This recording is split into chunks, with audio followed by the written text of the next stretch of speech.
Suprême situé de façon égale en tous les êtres, qui voit la nature impérissable du Seigneur au sein du périssable, voit véritablement. Commentaire.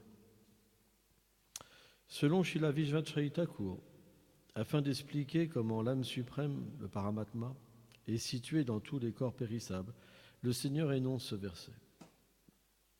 Ceux qui ont une véritable connaissance perçoivent le corps, l'âme incarnée et l'âme suprême. Au moment de la mort, même quand le corps est détruit, l'âme transmigre dans un autre corps par le biais du corps subtil. L'âme suprême demeure également avec l'âme en tant que son témoin et ami. Ceux qui comprennent cela sont des véritables jnani, des hommes de sagesse.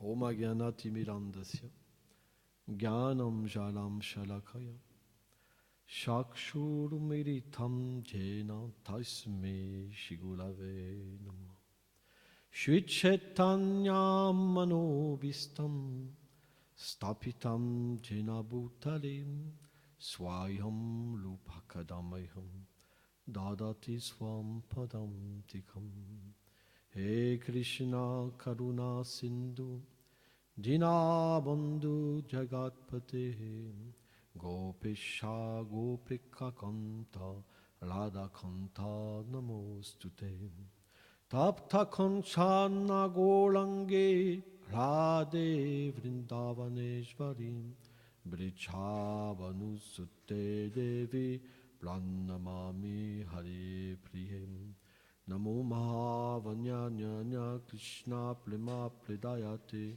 Krishnaya Krishna Chaitanya Namne Golatvice Namaha Jaya Shri Krishna Chaitanya Prabhu Nityananda Shri Advaita Shri Gadada Shivasadi Gola Bhakta Vrindam Hare Krishna, Krishna Krishna, Hare Hare, Hare Ramo, Ramo Ramo, Hare Hare. Brindaye Tulasi Devai, Priyaye Keshava Sacha, Krishna Bhakti Pratidevi Satyavate Namo Namaha. Vanchakalpatarubhyacha kripa sindhubhya eva cha patitanam pavanebhyo vaishnavebhyo namo namaha.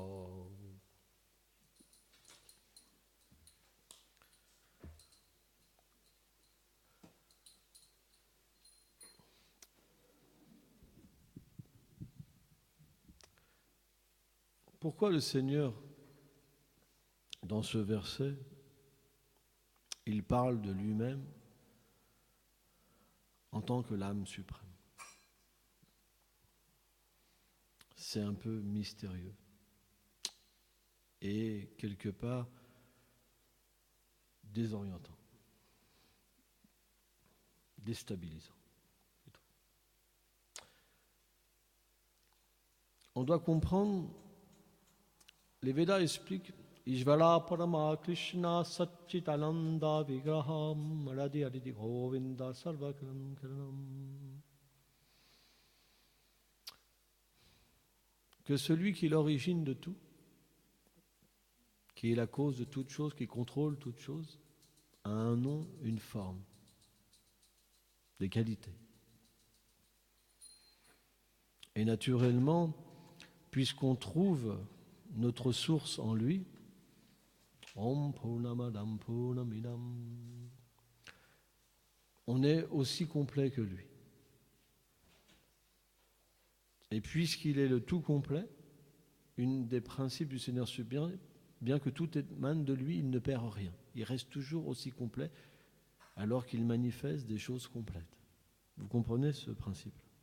Par exemple, nous, si on devait manifester quelque chose de nous-mêmes, il y a quelque chose qui partirait. Par exemple, quand on fait un effort, on perd de la force. Vous comprenez? Vous pouvez dire, ah non, allez Gopal, fais-moi 1000 pompes. Tu vas voir, un moment, tu n'auras plus de force. Ça va. Il y a quelque chose qui sort. Tu comprends? Mais le Seigneur, lui, bien qu'il crée, des univers illimités, des êtres illimités, il ne perd rien lui-même. Tout est insignifiant par rapport à lui. C'est pour ça qu'on le nomme Krishna. Krishna, ça veut dire que sa beauté est telle, sa douceur est telle, sa puissance est telle, sa connaissance est telle, son renoncement est tel, illimité, qu'il attire, il attracte tous les êtres.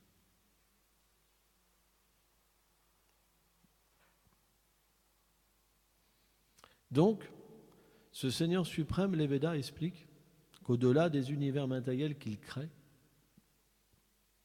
il a aussi ses demeures transcendantales. Pourquoi ces demeures transcendantales? Pourquoi pas une demeure transcendantale? Parce que les êtres ont d'innombrables désirs. Parce que le Seigneur, comme il est illimité, il crée des êtres avec d'innombrables désirs, d'innombrables positions. Parce qu'il est illimité. Donc tout ce qui se manifeste de lui a sa propre nature. Mais l'âme, c'est expliqué, en même temps, il y a une distinction envers le Seigneur suprême. Il y a une distinction entre l'âme et le Seigneur suprême. C'est que le Seigneur suprême, il est infini et l'âme, elle est finie. C'est la différence qu'il y a entre nous et lui. La preuve, c'est que lui, il ne peut jamais oublier qu'il est le Seigneur lui-même. Parce que tout existe par lui et pour lui. Alors que nous, on oublie notre nature spirituelle. Et on en vient à penser, je suis ce corps. Je suis une femme. Je suis un homme. J'ai tel goût par rapport au corps. J'ai un ami. J'ai un ennemi. Vous comprenez ce principe-là? Mais lui, il ne peut jamais oublier sa position. Parce qu'il est parfait. Donc naturellement, dans ces demeures, tout est parfait. Dans le monde transcendantal, tout est parfait. Il n'y a pas de naissance, il n'y a pas d'envie, il n'y a pas de colère. Toutes les choses qu'on connaît. Tout est parfait. Mais, puisque les êtres ont des désirs, d'être avec le Seigneur d'une certaine manière, certains veulent être avec lui comme un père, d'autres veulent le voir plutôt comme leur ami, d'autres veulent le voir comme un enfant, d'autres veulent l'aimer dans une relation amoureuse. Tout ça existe parce que tout existe en nous. Donc quand on découvre cette relation avec le Seigneur, on découvre aussi notre tendance naturelle, éternelle, une relation éternelle. Ça veut dire quoi? Ça veut dire notre nom éternel, notre forme éternelle, nos attributs éternels et notre relation avec lui, qui sont finalement notre service. Parce que tout ce qui existe dans le Seigneur suprême existe en nous. Alors on pourrait se demander, naturellement, mais pourquoi on est dans cette situation d'oubli? C'est parce qu'on l'a désiré. Mais dans son monde à lui, il a des amis. Et Arjuna, c'est son ami éternel, à Dwarka, dans une région du monde spirituel qu'on appelle Dwarka. Et lorsque le Seigneur vient dans ce monde, Yadaida et Dhamasya, il vient aussi avec ses amis. Il ne vient jamais seul. Le Seigneur est toujours accompagné de ses amis, de ses dévots, parce qu'il y a l'amour dans le Seigneur suprême. On dit que Dieu est amour. Mais qu'est-ce que c'est l'amour? L'amour, ça veut dire deux personnes. Ça veut dire un échange. Le Seigneur n'est jamais séparé de ses dévots. Et il dit lui-même que son cœur, c'est ses dévots. Il existe pour ses dévots, parce que ses dévots n'ont aucun autre désir que lui donner satisfaction. C'est pour ça, quand il parle à Arjuna, il ne peut pas parler en tant que Dieu, il parle en tant que son ami. Et il lui explique sa nature en tant que l'âme suprême, qui est qu'un aspect partiel de sa personne, qu'il manifeste en fait quand il crée les univers matériels en tant que Karana Dakashai Vishnu. Il rentre dans chaque univers, des milliards d'univers en tant que Garbhokashai Vishnu, où il manifeste tous les systèmes planétaires, et après, en tant que Kshirodakashai Vishnu, il rentre en tant que l'âme suprême dans le cœur de tous les êtres. Et il guide leur errance. C'est un aspect très partiel du Seigneur suprême. C'est le même Seigneur suprême qui se manifeste dans des formes illimitées. Et il accompagne l'âme. Jiva, on appelle l'âme. C'est pourquoi Arjuna, il n'a pas cette relation d'habitude avec Krishna qui l'enseigne sur la nature du monde matériel, sur la destruction, sur la nature de l'âme, la nature du temps, la nature du karma. Mais s'il met Arjuna dans cette situation, c'est pour nous. Lui, il n'a pas besoin de ça. Parfois, il lui parle en tant qu'ami, et parfois, il lui dit, je suis cette personne suprême. Pourquoi ? Parce qu'à un moment, il lui a fait voir quand même une forme secondaire, la forme de l'univers, la forme universelle. Donc c'est pour ça que le Seigneur parle à Arjuna en tant que son ami. Il lui dit, celui qui voit l'âme et l'âme suprême dans le corps, c'est un véritable Gyani. Il a une véritable connaissance transcendantale. Sans ça, ce n'est pas une connaissance transcendantale, elle est mentale. Cette connaissance qu'une personne a, elle est simplement une connaissance due à l'influence des trois modes de la nature matérielle. Donc maintenant, on va expliquer qu'est-ce que c'est l'influence de la nature matérielle sur l'être vivant. Ça, on ne va pas comprendre le contexte.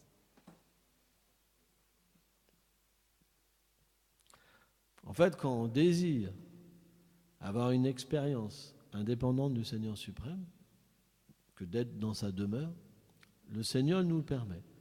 C'est pour ça qu'il crée les univers matériels. Et on vient dans un univers matériel. L'âme vient dans l'univers matériel. Et quand elle vient dans l'univers matériel, pour oublier sa nature, parce que sans ça, ce n'est pas possible, vous ne pouvez pas être autre chose qu'un serviteur du Seigneur. Donc si vous voulez avoir cette expérience, le Seigneur peut vous la donner. Mais il faut qu'il vous recouvre d'ignorance. Donc, un corps subtil recouvre l'être vivant, mental, intelligence, faux égaux, qui recouvre la nature de l'âme. L'âme, elle peut penser, elle peut désirer, et elle a aussi un ego éternel, une forme éternelle, une façon d'être éternellement. Donc il faut que tout soit recouvert. Et on obtient un corps matériel selon nos activités passées. Ou selon quand on vient dans un monde matériel. Et à partir de là, par l'influence de la passion matérielle, de l'ignorance matérielle et de la vertu matérielle, plus le temps qu'elle a, alors on devient engagé dans une perspective où on pense que le Seigneur suprême n'a pas d'existence, qu'il est séparé de moi. Et à ce moment-là, je peux penser à faire mon royaume. Si je vais chez chacun de nous, on va penser, c'est chez moi, c'est ma voiture. Ouais ou pas ? On a créé notre royaume. Parce qu'on avait ce désir de prendre, d'expérimenter la place du Seigneur suprême. Donc on ne peut pas véritablement. Mais comme on est infime, alors on peut quand même avoir cette tendance en faisant un petit royaume. Lui, il a un grand royaume, des milliards d'univers, etc. Mais nous, on a un petit royaume. Elle est composée de quelques voitures, de quelques téléphones, d'une femme ou d'homme qui est notre roi ou notre déesse, ou ce que vous voulez, des enfants, etc., nos richesses, etc. On a nos amis, on a nos ennemis, vous comprenez ? Et on joue à Dieu. Il faut accepter. Il faut accepter. Parce qu'il est là dans le cœur. Donc, si on n'a pas une véritable connexion avec lui, c'est qu'on a un problème avec lui. Il reste caché pour l'instant. Les saints, au moins qui sont à un certain niveau, en relation avec le monde matériel, et qui sont abandonnés au Paramatma, l'âme suprême, ils peuvent parler avec lui, et ils peuvent le voir dans le cœur de chaque être, comme ça, comme je vous vois. Ils voient le Seigneur, ils voient qu'ils sont l'âme et différents du corps. Comme saint François d'Assise, par exemple, qui était une âme libérée au niveau Paramatma. Ils peuvent marcher tout nus dans la rue et être complètement libéré des trois influences matérielles et être au niveau de l'âme et l'âme suprême, voire la création.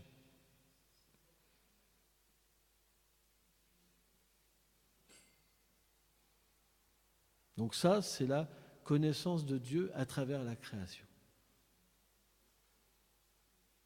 Le Gyani. Le dévot du Seigneur qui voit le Seigneur à travers son opulence. On appelle ça un Gyani. Et le Seigneur, il enseigne à Arjuna, qui est beaucoup plus élevé que ça, parce que c'est un éternel associé du Seigneur, Arjuna. Il accompagne le Seigneur univers après univers pour faire ses divertissements. Et à la fois, il est aussi situé en Dwarka. Et à la fois, Arjuna, il se manifeste d'une façon partielle en tant qu'Indra, le demi-dieu Indra. C'est inconcevable la position d'Arjuna.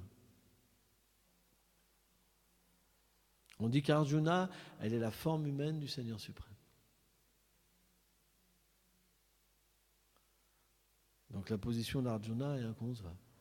Mais le Seigneur le voile par son énergie interne. Nous, on est voilé par l'énergie externe de Dieu. L'énergie externe de Dieu, Maya, Mahamaya, elle enlève la relation qu'on a avec le Seigneur suprême. Bien qu'il soit à côté de nous, on pense qu'il n'existe pas. On crée un monde, regardez le monde où on est, sans Dieu. C'est bien la preuve. Notre vie, elle est sans Dieu. Elle est nous en premier, Dieu derrière. Ouais ou pas? Mais Arjuna, lui, il n'est pas recouvert par cette énergie Mahamaya, mais par Yogamaya. Yogamaya, c'est une énergie que le Seigneur manifeste pour que ses dévots oublient sa position pour qu'ils puissent avoir une relation d'amour avec lui. Plus cette énergie est manifestée, plus les dévots y goûtent une relation d'amour merveilleuse avec Dieu. Moins elle est manifestée, plus il y a de retenue. C'est pour ça que nous, en tant que Gaudiya Vaishnav, on adore Krishna à Vrindavan. Parce qu'il est chez lui. Il n'est pas au travail en tant qu'un créateur. Vous comprenez? C'est pourquoi les relations à Goloka Vrindavan, c'est les plus douces. À Vrindavan, c'est les plus douces. Parce que les habitants ont un tel amour tellement élevé qu'ils oublient même que le Seigneur est le Seigneur suprême. Et ça, c'est très difficile à comprendre. Par exemple, Maya Yashoda, parfois, elle tire les oreilles à Krishna. C'est sa mère éternelle. Et pourtant, Krishna, des fois, il ouvre la bouche, il lui fait voir que tout est en lui. Toute la création est en lui. Mais elle ne peut même pas comprendre. Elle pense, oh, j'ai eu comme un démon qui est venu m'influencer. C'est très difficile de comprendre le Seigneur suprême. Une fois de Durvasa Muni. Durvasa Muni, c'est une manifestation partielle de Sadashiva. Il y a différentes manifestations de Shiva. Et Durvasa Muni est souvent présent dans les divertissements du Seigneur quand il vient dans un univers. Et un jour, il a voulu, Srila Bhaktivedanta Narayana Goswami Maharaj, il explique qu'il a voulu voir les divertissements de Krishna dans toute sa douceur. Parce que Krishna vient, manifeste sa demeure de Gokul dans ce monde, où il vient avec tous ses amis, et il joue. Dieu joue. Vous n'aimez pas jouer? Qui n'aime pas jouer? Maintenant, on est devenu aigri, on aime travailler. Aller au travail, se lever le matin, tu vois, avoir des difficultés, des devoirs, porter des lourdes peines sur nous. Hein. Mais si on pouvait revenir en enfance et jouer, ça c'est plus sympa, quoi. Vous comprenez? Il n'y avait pas de concupiscence, c'était simple, tu vois. Voilà. On ne sait jamais rien simple dans ce monde. Mais lui, Krishna, son monde à lui, il joue. Il aime les animaux, il joue. Il a un âge éternellement de 15 ans, dans le seuil de la beauté de la jeunesse, et il attire tous les êtres. Même les cupidons, il attire tous. Il fascine tous les êtres. Quand il joue de la flûte, Krishna, c'est expliqué que la rivière Yamuna, elle devient solide, tellement elle a l'extase. Que les rives de la rivière Yamuna, elles se liquéfient. Elles sont en joyaux, elles se liquéfient. Et que les oiseaux, alors ils boivent l'eau, cette eau-là, et quand il arrête de jouer de la flûte, les berges se solidifient Et l'eau, de nouveau, se liquéfie. Et les perroquets, les perruches deviennent coincés.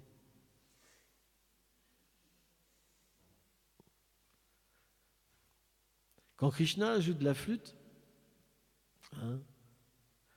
même Brahma, même Shiva, ils deviennent confus.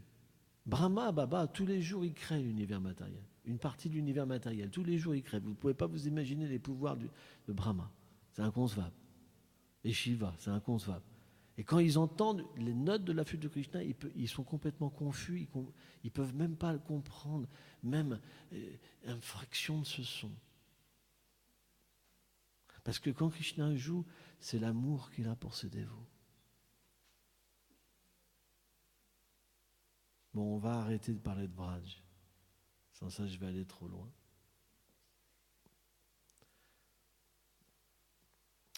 Mais le principe, c'est que Krishna, il enseigne à Arjuna pour nous aider à nous, qui ne pouvons pas comprendre notre nature éternelle. Par nous-mêmes, on peut comprendre Brahman. Parce que le Brahman, c'est situé dans la vertu, la réalisation du Brahman. Elle n'est pas située dans la transcendance. Parce que quand on est situé dans la transcendance, ça veut dire qu'on peut comprendre notre nature réelle. Vishwanath Chaitanya Thakur explique, qui est un éternel associé du Seigneur suprême. Il dit que la réalisation du Brahman, elle est située dans la vertu. Parce que quand l'être vivant est situé dans la transcendance, alors il peut voir le Seigneur, sa forme, ses attributs et ses divertissements. Et il peut se voir dans cette situation, dans son royaume. Mais pour nous aider, Krishna, il nous met une base. Au moins, si tu veux comprendre le Seigneur, au moins au niveau de la création, tu dois au moins comprendre que tu es différent du corps. Que ça n'a rien à voir avec le corps. Et que dans ce corps, tu es l'âme. Et à côté de l'âme, je suis là. Je t'accompagne. Je suis ton ami. Qu'est-ce que ça veut dire? Ça veut dire que le temps n'existe pas. L'âme, elle est éternelle. Elle n'est jamais née. Jamais elle n'a pris naissance. Elle ne peut pas mourir. Elle n'a jamais eu de début, jamais de fin. Elle est éternelle. C'est inconcevable pour l'âme conditionnée. Parce que nous, il faut qu'il y ait un début, il y a une fin. Ça veut dire que notre nature est là déjà. Notre relation avec le Seigneur, elle est là, elle ne peut pas partir. C'est simplement parce qu'on a décidé qu'on n'en veut pas. On est Dieu. Donc il observe. Parce que le temps n'existe pas. Et vie après vie, le Seigneur nous donne le fruit de nos actes. Si vous faites quelque chose de bon, vous allez vous réjouir. Si vous faites quelque chose de mauvais, vous allez en prendre plein la tête. Et vie après vie, on prend ces réactions-là. Et à un moment, on devient fatigué de jouer à Dieu. Ah, vous allez me dire, c'est dégueulasse. Mais pourquoi c'est dégueulasse? Si tu veux être Dieu, tu dois assumer tes réactions, tu dois assumer tes actes. Il y a une justice sur terre. On veut qu'un violeur, il soit jugé.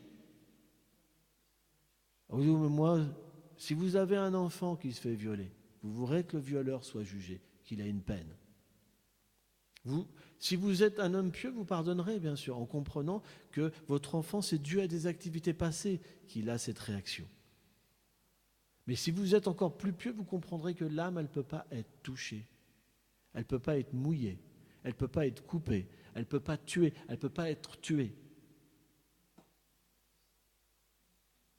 Donc quand on fait quelque chose de mal, on souffre. Et comme on veut se prendre pour Dieu, on ne peut pas faire que des choses bien. Donc à un moment, on devient encerclé par les réactions de nos actes et ça devient terrible. Et qu'est-ce qui se passe? Qu'est-ce qu'on fait tous, en secret? À l'aide. Vrai ou pas? Là, j'ai vu un film là récemment où il y avait des naufragés, ça veut dire des gens de la Seconde Guerre mondiale qui étaient dans un avion et l'avion a été touché, donc ils étaient en mer sur un petit canoë, un petit canot. Et au bout de 20 jours, ils n'arrivaient pas à manger, etc. Ils ont prié Dieu. Ils ont dit, si tu viens me sauver, je te fais une promesse, je m'abandonne à toi. On est tous comme ça. Mais quand on va mieux, on oublie. Ce qu'ils ont oublié. On a tous été comme ça. Donc quand ça ne va pas, on n'a pas le choix. Si on a eu des actes pieux dans nos vies passées, on va prier. Si on n'a pas eu d'actes pieux, on va se suicider. Parce que celui qui n'a pas d'actes pieux ne peut pas prendre refuge dans le Seigneur suprême. Même s'il souffre, il y a des gens qui souffrent terriblement, jamais ils s'abandonnent au Seigneur suprême. Ils préfèrent crever. Boum. Parce qu'ils vivaient complètement centrés sur eux-mêmes. Comme ils n'ont pas eu ce qu'ils voulaient, boum. Mais celui qui est pieux, il ne peut pas vivre que centré sur lui-même. Ce n'est pas possible. Donc quand ça ne va pas, et qu'il devient dégoûté de la vie, il donne sa vie pour les autres. Il ne peut pas se suicider, ce n'est pas possible. Parce qu'il n'est pas centré sur lui-même. Cette leçon qu'il prend de la vie, ça l'extirpe de cette situation et ça la place favorablement pour s'abandonner au Seigneur suprême. Donc cette souffrance, ça devient le moteur de son abandon et de son futur bien-être. Et il devient un instrument pour aider les autres. C'est ça la différence entre un être pieux et quelqu'un qui n'a pas d'activité pieuse à son actif. Ramanujacharya explique ça dans le commentaire de la Bhagavad Gita. Donc, quelqu'un qui est pieux, il peut comprendre qu'il a un ami. Il se rappelle, il se souvient qu'il a un ami éternel. Et quand il prie, naturellement, le Seigneur intervient dans son cœur directement. Oui, je suis là. Tu m'avais encore oublié? Je t'accompagnais déjà dans la vie passée. Et c'est dans cette vie-là, si tu veux, alors tu peux revenir à moi. Mais on a un libre arbitre. Bien qu'on peut tout abandonner, on est attaché. Il y a l'attachement. Bien que le Seigneur soit à côté de nous, on reste quand même, parce que l'énergie matérielle est très puissante. Et puis le Seigneur, il nous donne une liberté totale. C'est le principe du Seigneur suprême, c'est qu'il est la liberté personnifiée. L'amour, ça veut dire liberté. Ça veut dire que si vous voulez revenir avec lui, il faut que ça vienne de vous. Donc le Seigneur nous accompagne, vie après vie, jusqu'à temps qu'on veuille être avec lui à 100%, et à ce moment-là, on devient une âme réalisée. C'est une véritable âme réalisée, c'est quelqu'un qui réalise sa relation éternelle avec le Seigneur suprême. Pas avec le corps matériel, mais dans son siddha, dans sa forme éternelle. Dans cet âge,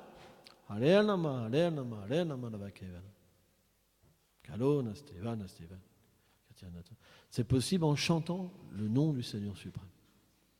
C'est pour ça qu'on chante Hare Krishna, Krishna Krishna, Hare Hare, Hare Ramo, Ramo, Hare Hare. C'est pour ça qu'on chante dans cet âge les saints noms du Seigneur suprême. Parce que le Seigneur se manifeste spécialement dans son nom. Parce que dans son nom, on n'a pas besoin, pour le chanter, d'être dans une situation favorable. On peut chanter dans toutes les conditions, propres ou impropres, peu importe la naissance qu'on a, peu importe la culture qu'on a, même la connaissance qu'on a. N'importe qui peut chanter. Alors que par exemple, adorer la déité, il faut avoir reçu l'initiation spirituelle. Il y a des règles de propreté. Il y a plein de règles. Mais pour chanter, il n'y a aucune règle. Donc dans cet âge, on doit chanter. Car de la même manière qu'on prend les qualités et les défauts d'une personne avec qui on s'associe, de la même manière, si on s'associe avec le Seigneur suprême, lui qui est sans défaut ni qualité matérielle, alors à ce moment-là, on peut redévelopper notre nature et notre relation avec lui. C'est pour ça que bien qu'il nous laisse libres, il crée les univers matériels pour qu'on ait cette expérience. Il vient quand même dans chaque univers matériel nous donner la connaissance et nous permettre d'établir une relation avec lui. Et ça, c'est quelque chose de personnel. Le nom de Dieu, c'est pas une religion, parce que son nom est éternel. Sa forme est éternelle, ses attributs sont éternels, ses divertissements sont éternels. Tout le monde peut les chanter. On n'a pas besoin de changer de religion pour chanter le nom du Seigneur suprême. On n'a pas besoin de se mettre en robe orange pour chanter le nom du Seigneur suprême. On peut avoir une crête verte sur la tête. J'ai connu Fanny Bouchon comme ça à une époque.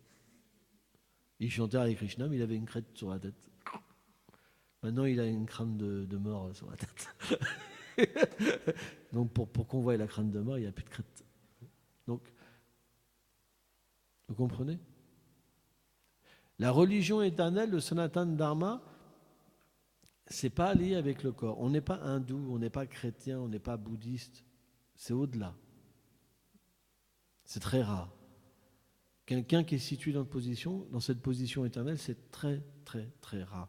La plupart des religieux, ils pensent, je suis chrétien, je suis musulman, je suis bouddhiste, je suis hindou, et j'ai moi qui ai la vérité. Il n'y a que moi qui ai la vérité. Moi aussi. Non, c'est pas possible. C'est pas possible. C'est pas possible. Si. Non, c'est pas possible. Alors, tu vas en enfer.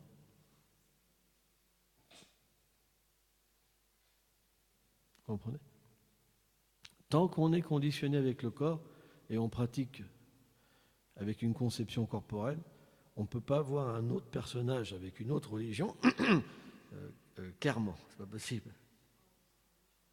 On va penser c'est un chrétien, c'est un musulman, c'est un hindou, c'est un bouddhiste.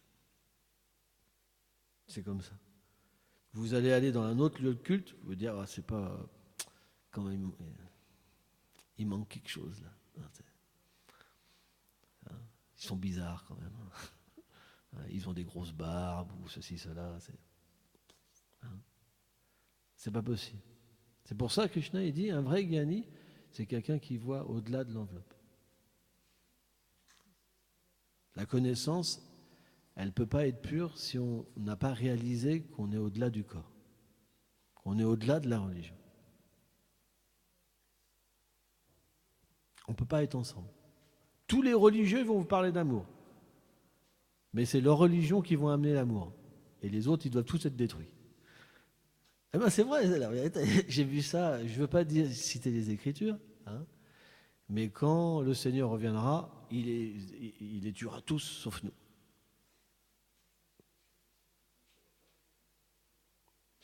Donc avec ce genre de vision-là, c'est pas évident. Vous comprenez? Donc à moins de comprendre que notre nature est au-delà du corps, qu'on n'est pas hindou, musulman, chrétien, etc., alors on ne pourra pas être ensemble. C'est pas possible. Alors on pourrait se poser la question, mais pourquoi alors ça existe? Pourquoi ça existe? Est-ce que c'est l'homme qui a tout inventé alors? La réponse, elle est non. Ce n'est pas l'homme qui a tout inventé. C'est parce qu'on a des qualifications différentes dues à nos vies passées et des attentes différentes envers le Seigneur suprême. Donc le Seigneur suprême manifeste différentes religions pour nous faire progresser. Et un jour, à travers toutes ces voies, si on est sincère, alors on pourra aller au-delà. Un envoyé du Seigneur, ça reste un envoyé du Seigneur. Vous comprenez? Alors bien sûr, vous pourrez me dire, mais il n'a pas fait comme ça, il n'a pas fait comme ça. Alors bien sûr, l'homme peut rajouter des choses. Mais ça veut dire qu'il y a une déviation à ce moment-là de l'enseignement original. Là, c'est différent. Ça veut dire qu'il y a une interprétation. C'est pour ça qu'on explique qu'il y a aussi ce qu'on appelle le Nimitika Dharma, la religion temporaire. Ça veut dire qu'elle vient à un moment et elle disparaît à un certain moment aussi. Elle vient pour un temps, lieu et circonstance pour tel être vivant. Parce qu'il y a beaucoup d'âges, il y a beaucoup de civilisations. On connaît très peu de choses à travers la science. Donc, suivant les âges, le Seigneur apparaît ou envoie ses représentants pour permettre aux gens de pratiquer et de progresser. Par exemple, le bouddhisme revient dans chaque âge de Kali. Et il n'est pas forcément présent dans les autres âges. Le Seigneur vient en tant que Bouddha. déguisé, pour les gens qui ne peuvent pas avoir la foi en Dieu, par exemple. Et c'est lui qui insère ça pour permettre aux gens de progresser. Donc voilà, le Seigneur se manifeste de tellement de manières pour nous aider. Mais il n'y a qu'une fois qu'on devient une âme réalisée et qu'il se révèle véritablement à nous qu'on peut comprendre ces interrelations et arrêter de se faire la guerre. Mais il y en a très peu. Donc il y aura toujours des conflits.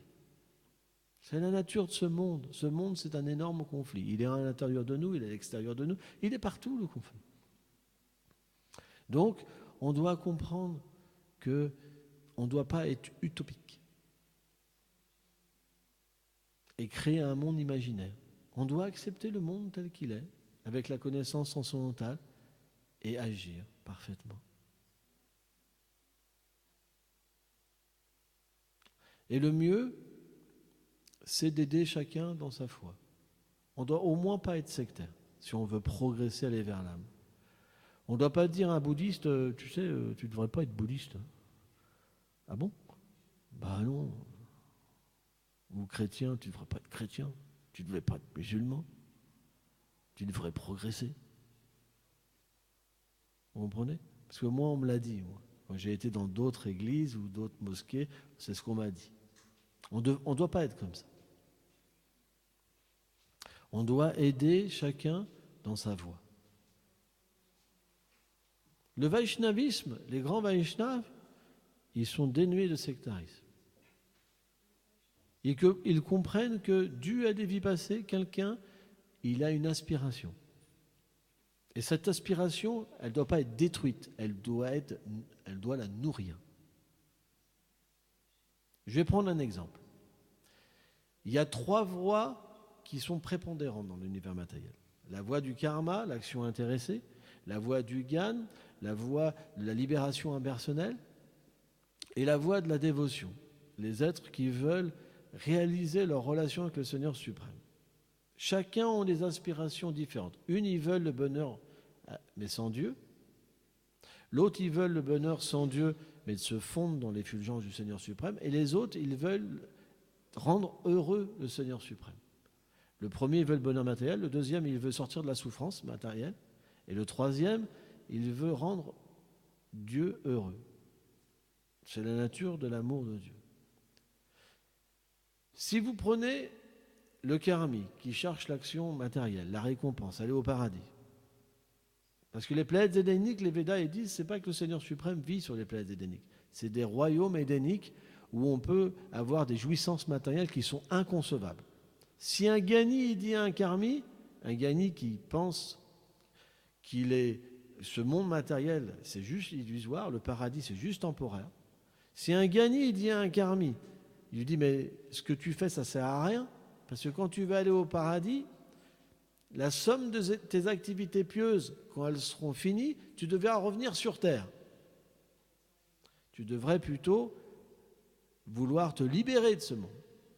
Mais si quelqu'un n'a pas la qualification pour ça, pour se libérer de tout attachement familial, corporel, et que vous lui cassez sa foi pour adorer le Seigneur suprême pour aller au paradis, en fait, il va simplement sortir de toute voie. Il va arrêter le processus pour progresser. Parce que quelqu'un qui prie le Seigneur suprême pour aller au paradis, il établit une connexion avec le Seigneur suprême comme un commerçant. Mais il établit une connexion. Il progresse. Alors que celui qui établit une connexion avec le Seigneur suprême pour sortir de la souffrance, il progresse aussi. Pour un jour comprendre la nature de l'âme. Donc, un bhakta, quelqu'un qui pratique la bhakti, il ne fait jamais ça. Jamais il casse la foi d'un autre. Jamais. C'est criminel de faire ça, parce qu'on empêche la personne de progresser dans cette vie. En la faisant douter d'elle-même. On ne doit jamais faire ça. On doit plutôt aider chacun à progresser dans sa voie. Quelqu'un qui est proche de l'ami, l'âme suprême, il devient l'ami aussi de tous les êtres. Quelqu'un qui est proche de l'âme suprême qui accompagne tout le monde. Il accompagne le musulman, il accompagne le chrétien, l'hindou. Le Seigneur suprême est l'ami. Celui qui devient véritablement l'ami du Seigneur, alors il peut comprendre et accompagner les êtres.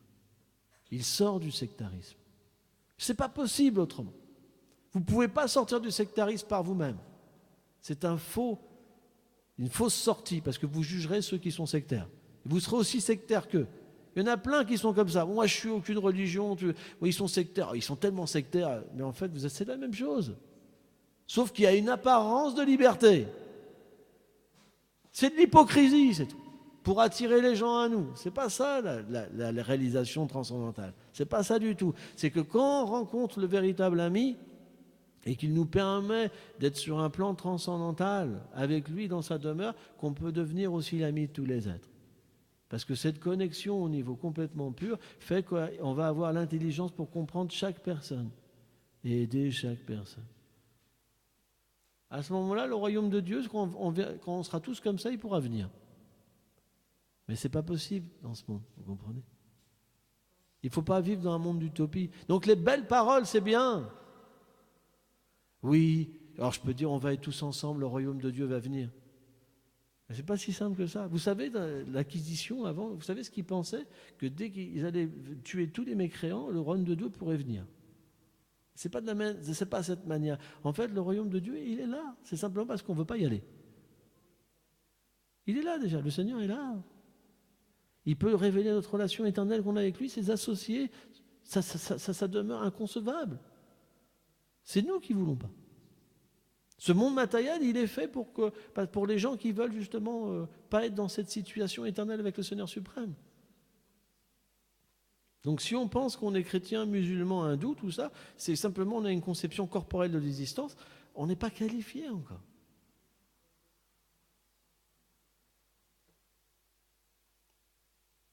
Il faut aller au-delà. C'est pour ça que la Bhagavad Gita, ça reste une base pour toutes les fois. Parce que ça parle de l'âme. Parce que c'est le Seigneur lui-même qui donne son point de vue. Ce n'est pas un prophète qui parle.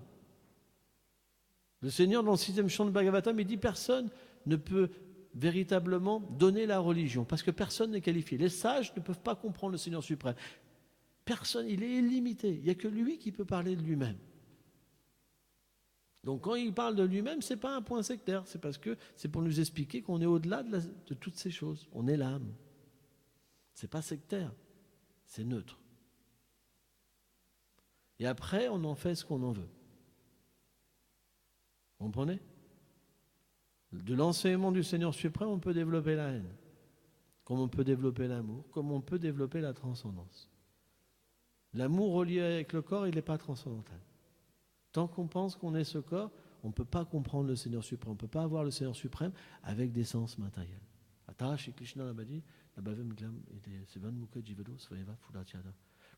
fait, le Srimad Bhagavatam explique, c'est que quand le Seigneur est satisfait de notre service, qu'il nous révèle notre nature.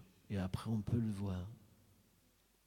Dhruva Maharaj, par exemple, quand il a adoré le Seigneur suprême, et que le Seigneur suprême s'est montré à lui, quand il l'a touché de sa conque, le Seigneur suprême, tous ses sens, tout son corps est devenu transcendantal.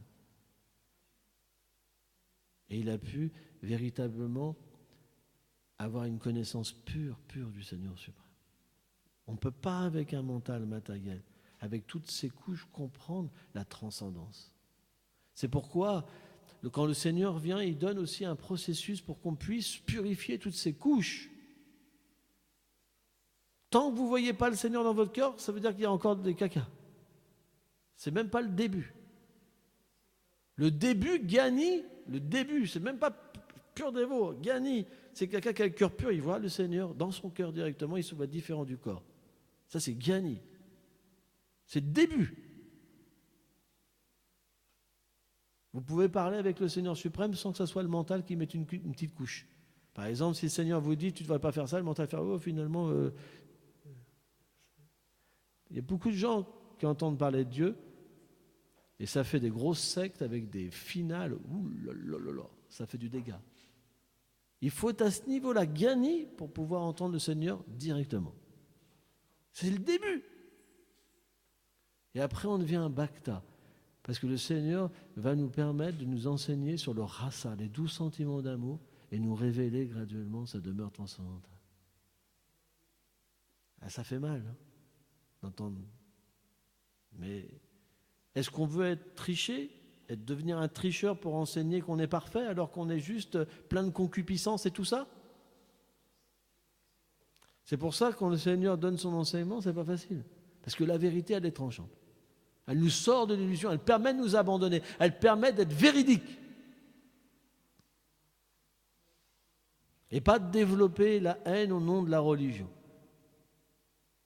Parce que quand on sait tout ça, c'est difficile de tricher des êtres. Il faut être vraiment un sacré tricheur pour dire qu'on est pur alors qu'on pense qu'on est ce corps.